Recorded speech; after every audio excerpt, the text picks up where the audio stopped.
What happens when you give someone with the emotional intelligence of a golden retriever the keys to an entire country? Well, you get Justin Trudeau. Hello everyone. Today we're dissecting the absolutely fascinating psychological puzzle that is Canada's ex-Prime Minister, a man who somehow turned being perpetually sorry into a political superpower. Before we dive into this completely unauthorized psychological evaluation, drop a comment and let me know which other world leaders you think deserve the amateur therapy treatment. I'm always collecting new subjects for my totally unqualified analysis. And don't forget to hit that like button and subscribe, because apparently that's how we measure self-worth now. So, let's talk about Justin Pierre James Trudeau, born December the 25th, 1971, in Ottawa. Yes, Christmas Day. Because of course the man who would grow up to apologise for everything was born on the day dedicated to giving. Growing up as the son of Pierre Elliott Trudeau, one of Canada's most controversial prime ministers, Justin had what psychologists might call a complicated relationship with authority figures. And by complicated, I mean imagine being raised by someone whose idea of parenting probably involved constitutional law and dramatic flair. His childhood was spent in the public eye, which explains a lot about his current behaviour. Picture this. You're a kid, your dad's running the country, and every family dinner conversation probably sounded like a parliamentary debate. No wonder the guy developed what appears to be a pathological need to be liked by absolutely everyone. Now, you might think growing up in such an environment would create someone with thick skin and political savvy. Wrong. Instead, we got someone who seems to have developed what I can only describe as chronic people-pleasing syndrome, with a side of theatrical overcompensation. It's like he internalized every criticism of his father and decided the solution was to become the human equivalent of a therapy dog. Let's examine his most defining psychological trait, his absolutely relentless need for approval. This isn't your garden variety politician wanting votes. This is someone who appears physically uncomfortable when anyone, anywhere, might possibly think less of him. Remember when he wore traditional Indian clothing during his trip to India in 2018? The outfits were so elaborate and numerous that even Bollywood costume designers were probably taking notes. It wasn't cultural appreciation, it was psychological desperation dressed up in silk and gold thread. The man looked like he raided every cultural costume shop between Delhi and Mumbai, then decided to wear all of it simultaneously. Local Indian politicians were basically saying, "Dude, we don't even dress like this." But there he was, spinning like a cultural appropriation snow globe, desperate to show how much he respected everyone. But perhaps his most psychologically fascinating achievement was somehow managing to rebrand Canada as the world's largest Punjabi suburb through sheer immigration policy enthusiasm. Think about it. Here's a guy so desperate to prove his global sensitivity that he essentially handed over Canadian cultural identity to the subcontinent. It's like he looked at the British Empire's relationship with India and thought, you know what this needs? A complete role reversal. The man was so busy apologizing for historical colonialism that he accidentally created contemporary colonialism, except this time Canada was the one getting colonized by his own Prime Minister's need to cosplay as a Bollywood extra. Don't believe me? Take a trip and let me know. This behavior screams what psychologists call external validation dependency. It's like he has an internal alarm system that goes off whenever someone might not think he's the most culturally sensitive, environmentally conscious, feministically aware leader in the history of leadership. You might wonder where this compulsive need to be everyone's favourite person comes from. Well, imagine being the son of someone who was simultaneously loved and hated with equal intensity. Pierre Trudeau was polarising in a way that probably made family gatherings feel like political rallies. Justin seems to have looked at that dynamic and thought, what if I just made everyone love me instead? The result is someone who exhibits classic signs of what we might call approval addiction. Every public appearance looks like a performance designed to convince the audience that he's not just a good leader, but also the kind of guy you'd want to grab a beer with, discuss your feelings with, and possibly braid each other's hair. Speaking of hair, let's address the elephant in the room. The man's relationship with his own appearance borders on the obsessive. We're talking about someone who clearly spends more time on hair maintenance than most people spend on their careers. It's not vanity in the traditional sense. It's more like he's constructed this entire persona around being the attractive politician, and maintaining that image has become a full-time psychological commitment. Every photo looks like he's auditioning for the role of Prime Minister in a movie about Prime Ministers. The hair isn't just hair, it's a security blanket made of perfectly styled follicles. Now, let's talk about his communication style, which can only be described as aggressive empathy. This is someone who doesn't just listen to your problems, he absorbs them, processes them through some kind of emotional filter, and then reflects them back at you with the intensity of a therapeutic laser beam. Watch any of his public speeches or interviews. The man doesn't just make eye contact, he makes soul contact. It's like he's trying to telepathically communicate his sincerity directly into your brain. The level of emotional intensity he brings to discussing, say, tax policy, is the same energy most people reserve for declaring their love or announcing a death in the family. This hyper-emotional approach to everything suggests someone who genuinely believes that feelings can solve policy problems. It's like he read somewhere that emotional intelligence was important for leaders and decided to crank that dial up to 11 and then break off the knob. You know what's particularly fascinating from a psychological standpoint? His relationship with apologies. The man apologizes like it's an Olympic sport and he's going for gold. He's apologized for things that happened before he was born, things that happen in other countries, and things that probably never happened at all. It's not political strategy, it's compulsive behavior. He apologizes the way other people breathe, automatically and constantly. This suggests what psychologists might recognize as hyper-responsibility syndrome. It's like he's appointed himself as the personal accountability manager for all of human history. Someone probably told him once that taking responsibility was a sign of good leadership, and he interpreted that as become responsible for literally everything that has ever gone wrong. The psychological profile that emerges is of someone desperately trying to be the opposite of every negative stereotype about politicians. Where politicians are seen as dishonest, he's aggressively transparent. Where they're seen as cold, he's emotionally volcanic. Where they're seen as out of touch, he's so in touch he's practically performing emotional fusion with the electorate. But here's where it gets interesting. This level of performative authenticity actually suggests someone who might be deeply uncertain about their own authentic self. Think about it. When someone is genuinely comfortable with who they are, they don't need to constantly demonstrate their goodness. They just are good, or bad, or whatever they are. But Trudeau performs his identity like he's trying to convince himself as much as everyone else. It's like he's in a constant state of psychological audition, trying out for the role of good person, and never quite believing he's got the part. Let's examine his famous blackface incidents, because from a psychological perspective, they're absolutely fascinating. Here's someone who has built his entire political identity around inclusivity and cultural sensitivity, yet somehow thought it was appropriate to wear blackface not once, but multiple times. Now, you might think this was just youthful stupidity, and you'd be partially right. But the psychological implications run deeper. This is someone who appears to have such a superficial understanding of the issues he champions that he thought costume-level engagement was sufficient. It suggests what we might call performative progressivism disorder.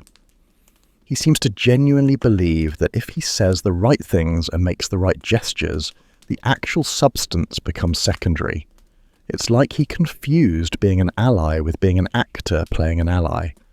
The fact that he did this multiple times suggests it wasn't just a one-off mistake, but a pattern of behaviour rooted in a fundamental misunderstanding of what genuine cultural respect actually looks like. And when these incidents came to light, his response was textbook Trudeau: apologise profusely, look devastated, and somehow make his own poor judgment into an opportunity to demonstrate how much he's learned and grown. It's like he weaponized his own mistakes as proof of his capacity for personal development. This brings us to what might be his most psychologically revealing trait, his relationship with criticism. The man doesn't just accept criticism, he seems to metabolize it and convert it into fuel for even more aggressive niceness. Normal people hear criticism and either defend themselves or genuinely reflect on it. Trudeau appears to hear criticism and think, how can I use this to show everyone how open to growth I am? It's like he's turned personal accountability into performance art. Every mistake becomes an opportunity for a masterclass in taking responsibility, complete with the emotional intensity of someone confessing their deepest sins. From a developmental psychology perspective, this suggests someone who never quite learned the difference between genuine self-reflection and public self-flagellation. It's as if he believes that the more dramatically he accepts blame, the more it proves his fundamental goodness. Now, let's talk about his leadership style, which can best be described as collaborative to the point of paralysis. This is someone who appears to believe that every decision should involve consulting with everyone who has ever had an opinion about anything. It's not democratic leadership, it's democratic leadership anxiety disorder. He seems genuinely terrified of making a decision that might upset someone, somewhere, at some point in the future. Watch him in international settings. While other world leaders are making definitive statements and taking clear positions, Trudeau is usually found nodding thoughtfully and making comments that could be interpreted 17 different ways depending on your political orientation. It's like he's playing diplomatic twister, trying to maintain positions that keep everyone happy while slowly contorting himself into psychological knots. This indecisiveness, masked as inclusivity, suggests someone who fundamentally doesn't trust their own judgment. It's as if he believes that his personal opinions are inherently less valid than the collective wisdom of everyone else, which would be humble if it weren't so psychologically revealing. You might ask yourself whether this behavior stems from genuine humility or deep-seated insecurity. Oh, baby, the answer is probably both, which makes it even more psychologically complex. He appears to have convinced himself that his insecurity is actually a virtue, that his need for constant validation is really just democratic sensitivity. Let's examine his relationship with social media, because it's absolutely fascinating from a behavioral psychology standpoint. The man uses Instagram like it's a combination vision board and therapy journal. Every post is carefully curated to demonstrate some aspect of his multifaceted wonderfulness. Here, he is being a devoted father. Here he is being environmentally conscious. Here, he is being culturally sensitive. Here, he is being physically fit. It's like he's created a digital museum dedicated to proving his own worthiness, with himself as both the curator and the primary exhibit. The psychological need to document and share every positive moment suggests someone who doesn't quite believe these moments are real, unless they're validated by public approval. It's as if his experiences don't fully exist until they've been liked and shared. This behavior indicates what psychologists might recognize as social media validation syndrome, where self-worth becomes dependent on digital feedback loops. But in his case, it's amplified by the fact that he's literally running a country while simultaneously running a personal brand. The cognitive dissonance required to maintain this level of public performance while dealing with actual governance must be exhausting. It's like being a method actor who never gets to break character, even when the cameras aren't rolling. Now, let's discuss his famous emotional expressiveness, because the man cries more publicly than most people cry privately. We're talking about someone who appears to have no emotional regulation whatsoever when it comes to public displays of feeling. He cries at ceremonies, he cries at speeches, he cries at what appear to be relatively routine political events. It's not that crying is inherently problematic. It's that the frequency and intensity suggests someone who might be using emotional display as a form of communication. It's like he's decided that the best way to prove his sincerity is to literally leak it from his eyes at every available opportunity. From a psychological perspective, this level of public emotional expression could indicate several things. It might suggest someone who genuinely feels things very deeply, which would be admirable. Or it might suggest someone who has learned that emotional display is an effective way to deflect criticism and generate sympathy. The truth is probably somewhere in between, which makes it even more psychologically interesting. He might genuinely feel deeply, while also unconsciously using those feelings as a political tool. This emotional hypervigilance extends to his physical behavior as well. The man hugs like he's trying to absorb people through physical contact. Every handshake looks like a small religious experience. Every photo op becomes an opportunity for intensive human connection. It's as if he believes that physical warmth can compensate for any policy shortcomings. Like if he just hugs enough people with sufficient intensity, they'll forget about whatever political disagreements they might have. This brings us to what might be his most psychologically revealing characteristic: his apparent inability to understand that not everyone wants to be his friend. The man seems genuinely confused when people dislike him, as if personal animosity toward political leaders is a concept he's never encountered. Most politicians understand that being disliked comes with the territory. They develop thick skin and move on. Trudeau appears to take every criticism as a personal failure in his mission to be universally beloved.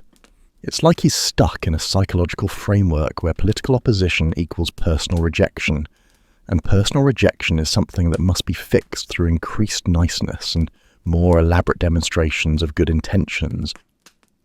This suggests someone who might have confused being a political leader with being a social coordinator, as if running a country is just a really large-scale version of making sure everyone at the party is having a good time. The psychological exhaustion this must create is probably immense. Imagine trying to maintain that level of emotional availability and performative authenticity while dealing with actual governance, international relations, and policy decisions. It's like being a therapist, entertainer, and world leader simultaneously, except without the professional boundaries that would normally protect your psychological well-being. Now you might wonder how someone with this psychological profile ended up in politics in the first place. The answer probably lies in that complicated relationship with his father's legacy. Politics wasn't just a career choice, it was a psychological inevitability. He seems to have inherited not just his father's position, but also the emotional burden of trying to do it better, more kindly, more inclusively. It's like he looked at his father's polarizing legacy and decided the solution was to become so aggressively likable that no one could possibly have legitimate criticisms. The result is someone who appears to be constantly campaigning for approval, even from people who will never vote for him. This need to rehabilitate his family's political legacy through his own personality has created what we might call inherited political trauma. He's not just governing, he's trying to heal historical wounds through the sheer force of his own niceness. The psychological pressure of trying to be the anti-Pierre while still honouring Pierre's memory must be incredibly complex. It's like trying to be your father's opposite while simultaneously living up to his achievements. From a family psychology perspective, this creates a fascinating dynamic where professional success becomes entangled with personal identity resolution. He's not just trying to be a good prime minister, he's trying to prove that Trudeau's can be beloved instead of just respected or feared. Let's talk about his relationship with controversy, because it reveals something interesting about his psychological makeup. When faced with scandals or criticism, his response pattern is remarkably consistent: acknowledge, apologize, emotionally process in public, and somehow emerge claiming to be a better person for the experience. It's like he's developed a psychological algorithm for converting negative attention into opportunities for moral growth demonstrations. Every scandal becomes a chance to show how much he's learned, how deeply he feels, and how committed he is to doing better.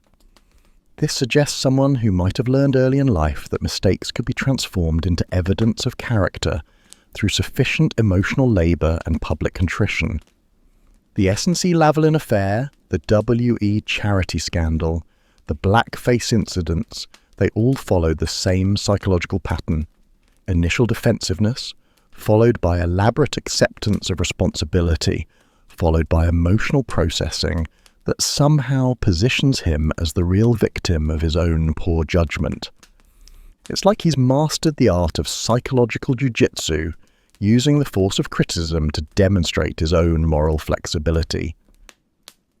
This behaviour pattern suggests someone who might genuinely believe that intention matters more than impact, that good intentions can retroactively justify questionable decisions. It's a psychologically fascinating form of moral reasoning that allows him to maintain his self-image as a fundamentally good person while engaging in behaviours that contradict that image. Now, let's examine his international behaviour, because it's where his psychological patterns become most apparent. Watch him interact with other world leaders, and you'll see someone who appears to be trying to turn international diplomacy into group therapy. He approaches foreign relations like he's trying to become best friends with everyone, regardless of whether that's strategically wise or even possible. It's like he believes that if he can just establish personal connections with enough world leaders, international conflicts will resolve themselves through the power of friendship and mutual understanding. This suggests a fundamentally naive understanding of how power works on a global scale. It's as if he's applied his domestic people-pleasing strategies to international relations without considering that other countries might not be interested in his emotional availability. The result is someone who often appears to be performing sincerity for an audience that isn't particularly interested in his performance. Other world leaders are trying to advance their national interests while he's trying to establish meaningful personal connections. From a psychological perspective, this represents a category error in understanding what leadership actually requires. He seems to have confused being likable with being effective, as if international respect could be earned through sufficient displays of good intentions. This brings us to what might be the most psychologically revealing aspect of his entire persona: his apparent inability to distinguish between personal relationships and professional responsibilities. He governs like he's trying to maintain friendships with 38 million people simultaneously. Every policy decision seems filtered through the question of whether it will make people like him more or less. It's like he's stuck in a psychological framework where professional effectiveness is measured by personal popularity, as if running a country is just an elaborate version of being class president. This confusion between personal and professional validation creates a fascinating psychological dynamic where policy becomes secondary to personality management. It's not about what's right or effective, it's about what will maintain his image as someone who cares deeply about everyone. The cognitive dissonance required to maintain this approach while dealing with actual governance must create incredible psychological strain. You can't actually be friends with everyone, and you certainly can't run a country by trying to make every decision based on who it might upset. So, what do we make of this psychological profile? We have someone who appears to be fundamentally decent but psychologically exhausting. Someone who genuinely wants to do good but seems incapable of understanding that good intentions don't automatically translate into good outcomes. He's like a golden retriever who's been given complex mathematical problems to solve. The enthusiasm is admirable, the effort is genuine, but the fundamental mismatch between personality and requirements creates problems for everyone involved. a shrink would tell you that Justin Trudeau represents what happens when someone with deep-seated approval needs and unresolved family dynamics gets handed one of the most challenging jobs in the world. The result is someone who's simultaneously trying to govern a country and heal his own psychological wounds through public service. It's like watching someone attempt therapy through politics, which would be fascinating if it weren't happening to an entire nation. His psychological profile suggests someone who might be much happier and more effective in a role that actually matched his personality strengths, maybe as a counsellor, a social worker, or someone who works in conflict resolution on a personal rather than political scale. Instead, we have someone who's trying to turn the prime ministership into a combination of group therapy session and personal redemption arc, which creates interesting television but questionable governance. The tragedy from a psychological perspective is that his genuine desire to help people and his authentic emotional responses are real strengths that get undermined by his compulsive need for universal approval and his inability to separate personal relationships from professional responsibilities. He's like someone who would be an amazing friend but a frustrating leader, except he's convinced himself that being an amazing friend is the same thing as being an effective leader. So, there you have it, the psychological profile of Justin Trudeau, a man who turned political leadership into performance art, emotional labour into governance strategy, and personal therapy into public policy. He's simultaneously the most psychologically transparent and most psychologically complex political leader of his generation, someone who wears his emotional processing on his sleeve while apparently having no idea how exhausting that is for everyone around him. If you enjoyed this completely unauthorised psychological evaluation of Canada's most emotionally available Prime Minister, make sure to subscribe for more amateur analysis of people who probably need actual professional help. And remember, if you're ever feeling bad about your own psychological quirks, just think about how exhausting it must be to try to be everyone's favourite person while simultaneously running a country. At least your people-pleasing doesn't require international diplomacy and constitutional law.